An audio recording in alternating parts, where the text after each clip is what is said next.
This episode is brought to you by Cox Home Life. Cox helps make your home smarter, and now you can pull up your Home Life cameras on your TV with your Contour voice remote and some simple voice commands. To learn more, visit cox.com/thisishome. This is a Vault Studios production. I'm Reed Redmond. I'm Will Johnson. The show contains graphic material and is meant for mature audiences. This week on True Crime Chronicles. It was cowardly. It was inconsiderate.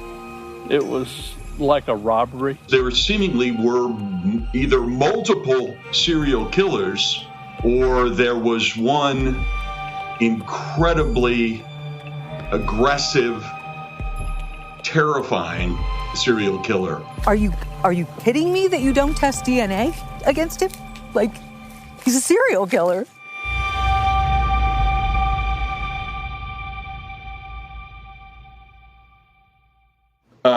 Talk to me just about Julie and what kind of an amazing woman she was.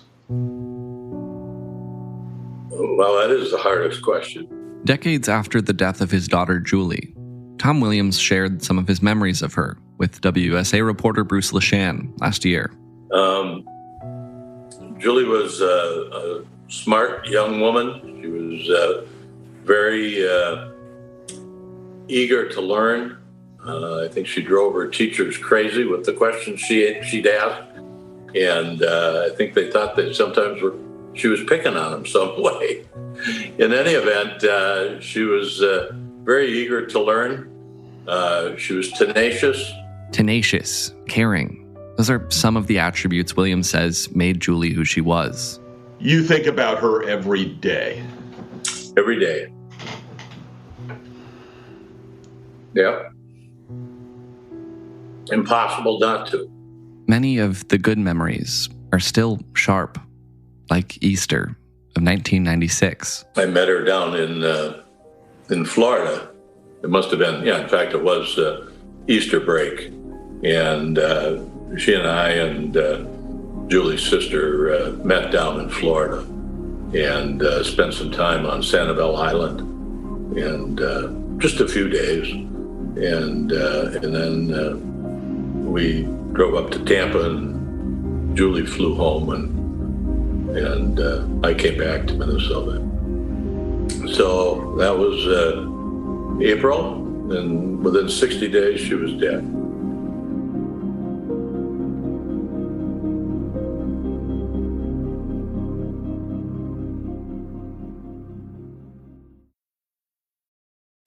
This episode is brought to you by Death on the Nile, exclusively in theaters February 11th. The greatest detective of all time, Hercule Poirot, returns to solve another deadly case. Join Poirot on a wild ride down the Nile River, promising luxury, intrigue, and murder. Grab your friends and get ready to solve this murder mystery on the big screen, starring Kenneth Branagh and Gal Gadot. Premiering only in theaters February 11th.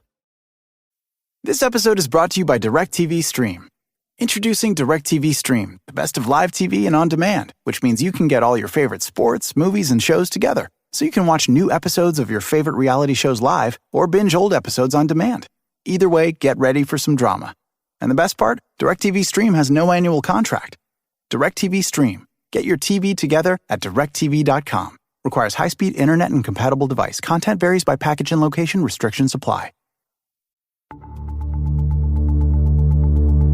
As spring turned to summer in 1996, 24-year-old Julie Williams and her partner, 26-year-old Lollie Winans, decided to take a trip out to Shenandoah National Park in Virginia, described by the National Park Service as a land bursting with cascading waterfalls, spectacular vistas, fields of flowers, and quiet wooded hollows. Julie and Lollie were partners who kind of had a wanderlust. WUSA reporter Bruce Leshan has covered the case over the years. And they loved to spend time out in the woods like so many people do.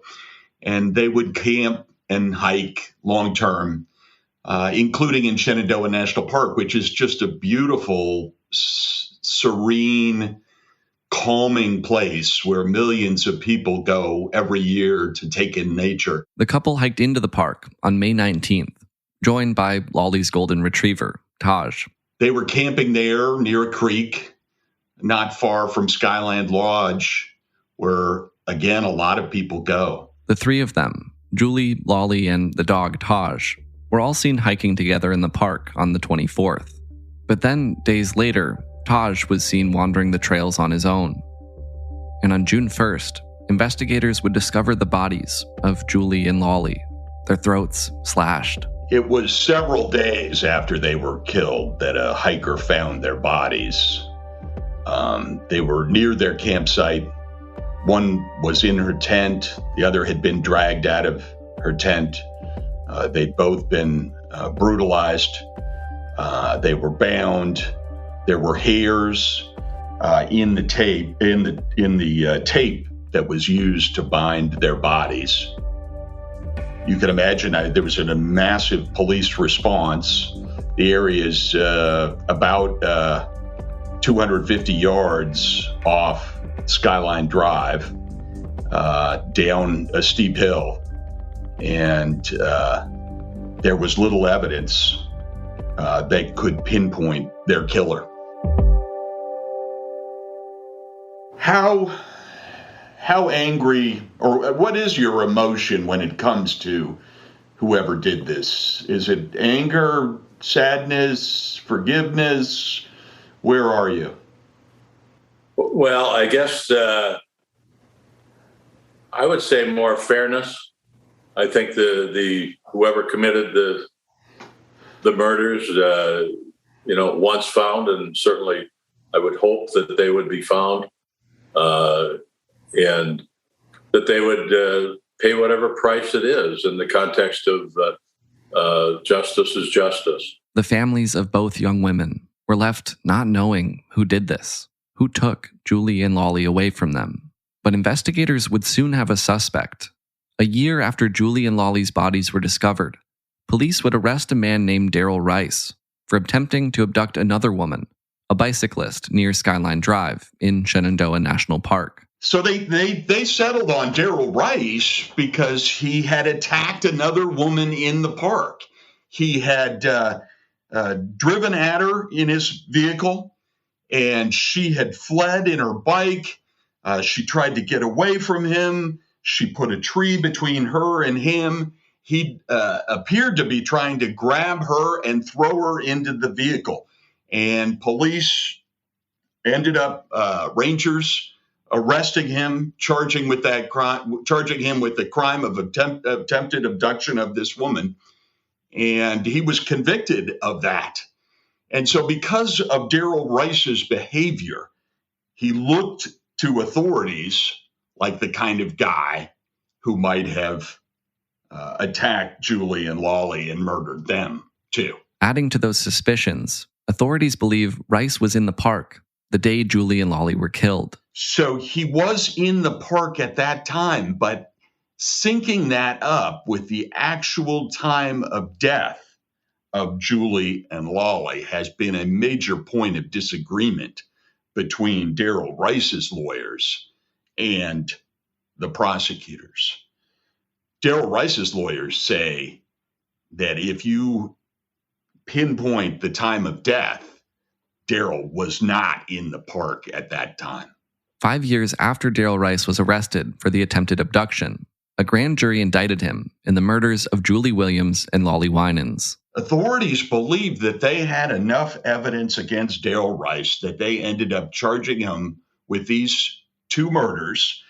And the Attorney General, John Ashcroft, announced at a news conference that the federal authorities would seek the death penalty against Daryl Rice. They believed their case was good enough, strong enough to convict Daryl Rice and sentence him to death. But that case, one they were hoping they could build around DNA evidence and hair samples found at the scene, it started to fall apart. So there's an issue with hair analysis. And, it is only so specific. It's not as good as DNA. And prosecutors, to some extent, were trying to pin their case on these hairs that were found at the murder scene. And so they went back and back over them. They asked the labs to analyze the hairs over and over again. And in the end, it turned out that those hairs did not match Daryl Rice. They were belonging to another person. And the evidence at the scene indicated that there was somebody else who was involved and that Daryl Rice was not the right guy. It ended up that the prosecutors, the U.S. attorneys, after making this massive case and appealing for the death penalty, ended up having to drop the case against Daryl Rice because as they analyzed further, the evidence, the hairs, the fibers, the DNA, according to the analysis that they could do at the time, did not match Daryl Rice. Federal prosecutors dropped the murder charges against Daryl Rice in 2004. And in some ways, 8 years after Julie and Lollie were killed, the investigation was back to square one. The FBI is the lead agency on this kind of thing. Park rangers obviously have some law enforcement authorities, and local authorities could also assist them. But it's really the Justice Department, the FBI, that carries the lead when there's a murder in a national park. On June 1st of 2021, 25 years to the day since Julie and Lollie's bodies were discovered, the FBI put out a renewed call for information. Their press release stated, "The beauty of Virginia's parks and trails are enticing to people, not just from Virginia, but other states. And during these outdoor adventures, people come across other hikers and visitors, some who make a memorable impression. Over the past 25 years, we are cognizant that those who were hiking in the park at the time of the murders, were visiting local establishments, and even resided in the area, may not be local to Virginia any longer. Therefore, it is crucial that this case continues to be shared throughout the country. It's possible there are people anywhere from Virginia to the West Coast that could have information valuable to investigators." Over the years, some have suggested Julie and Lollie's case could be connected to other crimes that occurred around the same time in Virginia. This era in Virginia was a really scary time for women and girls because there seemingly were either multiple serial killers out there abducting women and girls, or there was one incredibly aggressive, terrifying serial killer out abducting women and girls from all over Virginia. The same month Julie and Lollie were killed, another body was discovered nearby, in a field off Route 29 in Madison County, Virginia. The body of Alicia Showalter Reynolds. Is there something that you think about about her that gives you comfort? Ooh, something that gives me comfort. Well, for the lovely person that she was, I guess the comfort that I have is that she is no longer suffering, number one. Number two, hopefully the method of putting her away was not significantly painful for her. It's been painful for us because we don't know. And that's the hard part. Like Julie and Lollie, Alicia was in her mid-20s, just 25 years old when she was killed. She was a graduate student at Johns Hopkins in Baltimore, according to her parents, Sadie and Harley Showalter. She was small in stature and everything, but she was very elegant. And she always had this really lovely smile and lovely giggle that people remembered and would talk about. And she was, and this one person said when she met her at in grad school, I guess it was, the girl that met her always felt like she was a bumbling kind of person, and here was Alicia that was very calm and composed and had a beautiful smile for her and welcomed her. And I also know that when she was working at the lab with Dr. Strand, if there was anything that was wrong any issues in the lab between personalities, they would always come to Alicia. and she would help straighten it out. I mean, that's the kind of person she was. Yeah, just lovely. When her body was found in May of 1996, Alicia had been missing for 2 months. She'd been driving down to Charlottesville, Virginia from graduate school in Baltimore when state police suspect her killer flagged her down with a ruse, telling her there were sparks flying under her car. Authorities believe that Alicia Showalter Reynolds' killer was a guy who used this ruse to get her to pull over, got her into his car, attacked her, and murdered her. And Sadie and Harley Showalter have been looking for answers in their daughter's death now for decades. It was cowardly. It was inconsiderate. It was like a robbery. It was taking something away from a person who had a lot of promise. It's just a sad thing about the human condition that somebody saw fit to put her away. At least 20 other women came forward to describe a white guy about 6 feet tall, who they say tried the same trick on them. But Alicia's killer, known as the Route 29 Stalker, has never been identified. Though in court documents, prosecutors have suggested Daryl Rice, the man once charged with the murders of Julie Williams and Lollie Winans, might have been responsible for this crime. Investigators suggested that Daryl Rice might also be the Route 29 stalker, and that he too might have killed, in addition to Julie and Lollie, that he might have killed Alicia Showalter Reynolds. But Sadie and Harley Showalter have their doubts about that theory. Do you think Daryl Rice killed Alicia? It is hard for me, knowing some of the investigation that has been done and some of the other things that I'm aware of. It's difficult for me to think that it's Daryl David Rice. I know there are people that still think that, but I don't. And the creek is right next to, see this creek down here?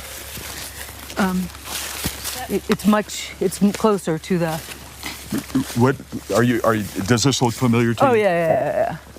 Last year, Bruce Leshan went out to Shenandoah National Park, joined by someone who has another theory as to who might have killed Julie, Lollie, Alicia, and others. You're saying there's 7 murders? Yes, in Central Virginia between 96 and 97. So and one of them we're is Scott talking McDaniel. Lollie and Julie. Alicia. We're talking Alicia. Ann McDaniel, the Lisk sisters, Sophia Silva, and some people say Thelma Scroggins or not. Deirdre Enright is the founder and director of the Innocence Project at the University of Virginia School of Law, and she's represented Daryl Rice, the man once accused of Julie and Lollie's murders. Not only does she believe Rice did not kill Julie and Lollie, but she's offered an alternative suspect, Richard Ivanitz, a man police say murdered 3 girls, 12-year-old Katie Lisk, 15-year-old Kristen Lisk, and 16-year-old Sophia Silva, in Spotsylvania County, Virginia in 1996, the same year Julie and Lollie were killed. Police say he abducted the Lisk sisters off their porch after school, murdered them, and then dumped their bodies in the South Anna River. Ivanitz died by suicide in Florida as investigators were closing in, after police say another teen he abducted in South Carolina escaped and alerted authorities. Enright believes DNA evidence from the Shenandoah crime scene could be a match for Ivanitz, if it were retested. I mean, to me, as a layperson, it sounds very different to abduct young girls off their porches after school than to attack 2 women in a park. And that, but if you have an active serial killer in the area at the time, are you kidding me that you don't test DNA against him? Like, he's a serial killer. Like, why not test it? Why not test it? You would test, anyone would test it. Daryl Rice's lawyers first pointed to Ivanitz as Julie and Lollie's potential killer decades ago. Shortly before they dropped the charges against Rice, prosecutors called that argument specious, unsupported by evidence. Enright insists otherwise. and suggests her former client was simply too disorganized to plot and carry out the murders. The person who could control 2 women and a dog was someone who knows what they're doing. And Daryl Rice is, pretty much a hot mess. She cites his conviction for that attempted abduction. I mean, he wasn't able to get a woman off a bike, and she threw a soda at him, Like, how did that person 2 years before, year and a half before, accomplish this and then become that guy? And again, the charges against Daryl Rice were dropped after it was determined he was not a match for the DNA evidence at the crime scene. There's male DNA on the gag in Julie's mouth. There's hairs under the duct tape, which they said in the beginning before there was a Daryl Rice, whoever's hair that is the perp, because it's not Julie's and it's not Lollie's. So they were saying that hair. Later, that hair matched hairs that were found inside the gloves that they said were not Julie's or Lollie's. So now we have the same person being the hair under the duct tape and the hair in the gloves that were left at the crime scene, and they weren't Daryl Rice's. And so no fingerprint was Daryl Rice's. No, never found a weapon. There's no evidence against him. And Richard Mark Ivanitz killed people. He told his sister right before he killed himself, "I killed more people than I can remember." That's not 3. Setting aside the DNA, Enright says there are other details that could potentially point to Richard Ivanitz as the real killer. At the time that this occurred, his grandmother, who did a lot for raising him, was dying in a hospital nearby, and his family was gathering to say goodbye to her, and his wife and his family say he disappeared for 2 days at the time when we think these murders happened. He also had fantasies about 2 women, and we know that from his wives. And we know that from his pornography, and we know that from what his friends were interviewed. He told his friends that he admired Ted Bundy, and mostly he admired him because he would do his murders differently in different areas and in different jurisdictions. And he actually said, because they all are territorial about their cases and they don't want to share information. So they won't link them, which of course is what has happened here. No one wants to admit that it might be, and so he's also, he's a serial killer. So, and his wife told him, he told his wife that she should never come up into Shenandoah National Park alone because there's bad people up here. But he liked to come himself. So I just think that if at the very least, he's worth looking at forensically. You raised this issue of Ivanitz early on in the case. Mm-hmm. And the prosecutor said it was specious, that you were just wrong, that it was absurd. Mm-hmm. Well, if that was true, you would think they would test the evidence and prove me wrong. Harley and Sadie Showalter say they've asked investigators if they've looked into Ivanitz in connection to Alicia's case. I know when I talk to the investigators about that possibility, they want to say, but his modus operandus was different because it was with young girls, the List girls and the Silva girl. Well, if he's smart, he can change his mode of operations, okay? Alicia was a young girl. A young woman. She was small. She was tiny from that standpoint. So she could fit that description. And knowing that he abducted other women just makes you think, why couldn't? And he was familiar with that area. He lived in that area and worked in that area. So why couldn't that be part of it? Sadie Showalter says she talked to the FBI not long ago and said, please, test this DNA again. Maybe it's somebody else. And she says that they blew her off.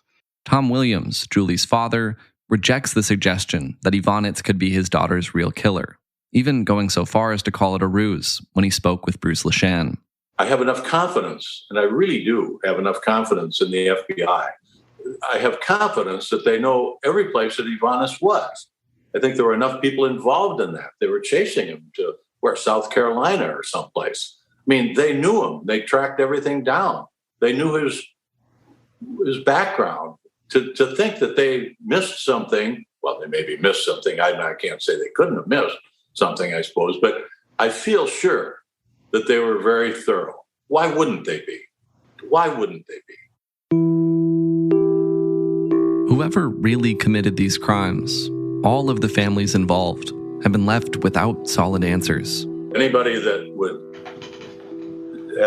thinking back to the period of Labor Day of 1996, where people were, if they saw anything that was near the park, or whether they heard anything near the park, whether he had any acquaintances, whoever the murderer is, any acquaintances or anything odd, to certainly get in touch with the appropriate authorities.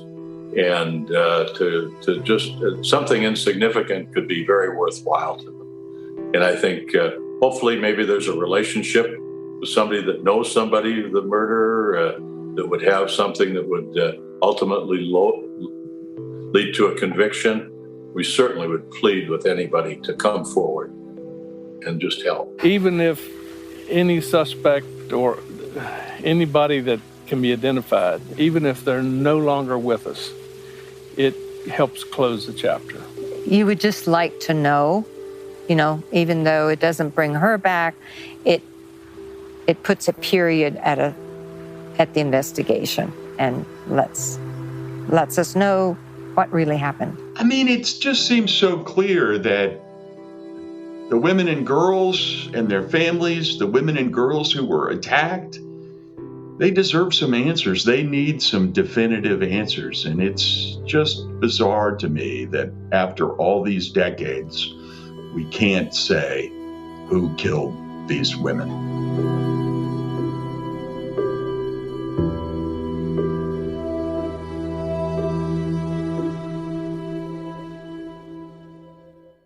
For True Crime Chronicles, I'm Will Johnson, here with Reed Redmond. Reed, I want to chat with you about these cases. There's a lot going on in this episode. To start off, can you give us a quick timeline of what we know in these different cases? Yeah, I know it's a lot of dates and names to keep straight, but here's what I have in front of me. In March of 1996, Alicia Showalter Reynolds went missing. Then in May of 1996, her body was discovered. It was just a few weeks later, the bodies of Julie and Lollie were discovered in Shenandoah National Park. That was on June 1st. And then in September of 1996 is when police say Richard Ivonitz abducted and killed 16-year-old Sophia Silva.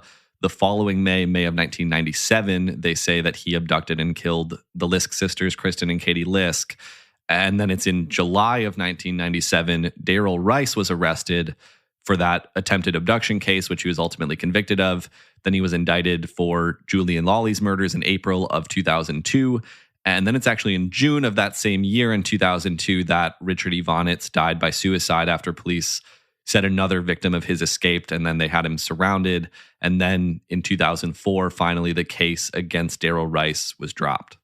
Let me dig in a little bit more here. We heard from Deirdre Enright, the Innocence Project director, who's fully convinced that Daryl Rice could not be the person who killed Julie Williams, Lollie Winans, or Alicia Showalter Reynolds. What exactly is her background with this case? And beyond what we've heard, why is she so convinced that investigators need to retest some of the evidence?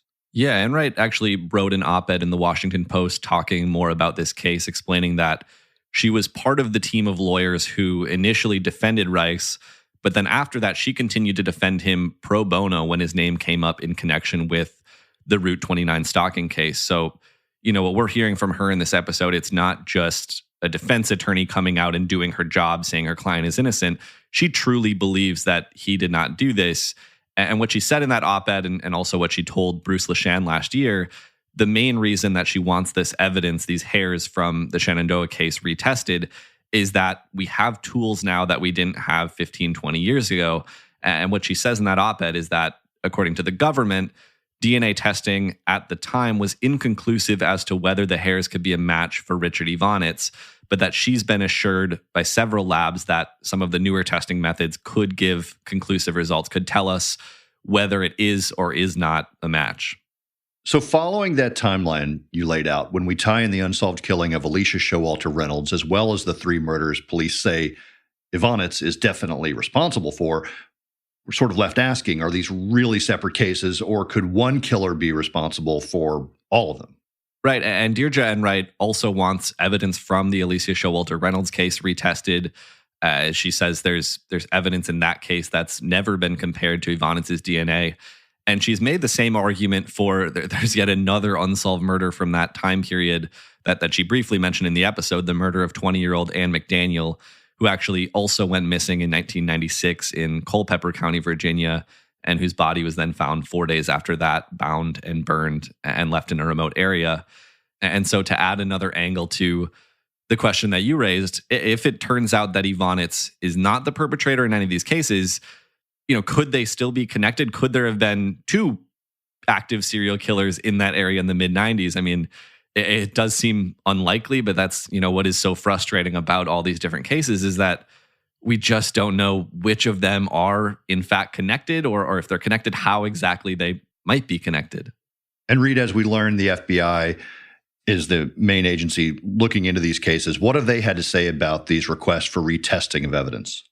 So WUSA did reach out to the FBI. They say they reached out repeatedly on this story, but they didn't hear back. So, as far as I can tell, what we haven't seen in all of this is a full explanation from investigators as to why they don't believe Richard Ivanitz could be involved in these cases, if that is in fact what they believe, beyond what we heard from prosecutors 20 years ago. Again, back then they said it was a specious argument that was not supported by any of the evidence. But, the question is there something they've discovered that we don't know about that allows them to rule out Ivanitz as a suspect in these cases? And we heard Tom Williams at least suggest that he thinks they've done their due diligence on Ivanitz. And getting back to your question, what we have heard from the FBI in recent years is that they've put out those seeking information posters and that they're once again asking anyone with information to come forward. All right, Reed, thanks for bringing us these cases this week. And also huge thanks to Bruce Leshan at WUSA 9 in Washington, D.C. for all of his help on this episode. And thanks to you for listening to True Crime Chronicles. If you haven't already, check out our daily podcast, The Daily Crime. New episodes Monday through Friday. For True Crime Chronicles, I'm Will Johnson, along with Reed Redmond. We'll be back next week with a new case and a new story.